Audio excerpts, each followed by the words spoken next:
দীর্ঘদিন ধরে কোনো কোর্ট কেস ফেস করছেন, কোর্ট কেস কোনোভাবেই জিততে পারছেন না বা কোর্ট কেস আপনাদের ফেভারে আসছে না, প্রচুর অর্থ ব্যয় করে ফেলছেন তবু কোর্ট কেস জিততে পারছেন না। এরকম কিন্তু বহু মানুষের জীবনে হয় যে দীর্ঘদিন কোর্ট কেসে ভুগছে, প্রচুর অর্থ ব্যয় করে ফেলছে এবং একটা কোর্ট কেস মানুষকে নিঃস্ব করে দিচ্ছে। তো এইরকম যদি হয়ে থাকে তার জন্য একটা ছোট্ট রেমেডি, এই কোর্ট কেস জিততে পারবেন বা কোর্ট কেস আপনার ফেভারে থাকবে, সেখান থেকে বেরিয়ে আসতে পারবেন, সেটা নিয়ে একটা ছোট্ট টিপস, ছোট্ট একটা রেমেডি আপনাদের সাথে শেয়ার করতে চলে এলাম। তার আগে বলে নিই, নমস্কার, আমি আপনাদের অ্যাস্ট্রোফ্রেন্ড ও বাস্তুবিদ মৌসুমি পারিয়াল। আশা করি সবাই সুস্থ আছেন, ভালো আছেন।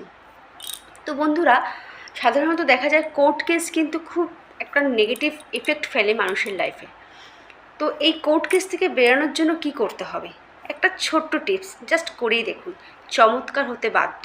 তবে অবশ্যই আমি সবসময় একটা কথা বলে থাকি, রেমেডি করার আগে বা রেমেডি অ্যাপ্লাই করার আগে যে কোনো রেমেডির ক্ষেত্রে আগে কিন্তু বিশ্বাস ও ভরসা দুটোই কিন্তু রাখতে হয়। রেমেডি করব এইরকম করে রেমেডি করলে কিন্তু রেমেডি রেজাল্ট দেয় না। তো রেমেডি করতে হবে বিশ্বাস আর ভরসা দিয়ে।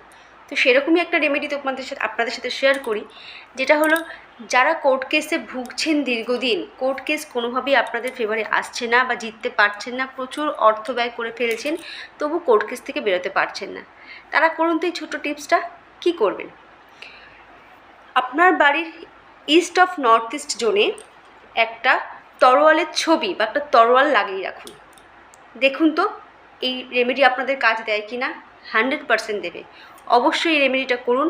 আপনার বাড়ির ইস্ট অফ নর্থ ইস্টে একটা তলোয়ারের ছবি লাগিয়ে রাখুন, আর যখন কোর্ট কেস জিতে যাবেন সেখান থেকে কিন্তু তরোয়ালটা সরিয়ে ফেলতে হবে। এটা করে দেখুন, 100% রেজাল্ট পাবেনই।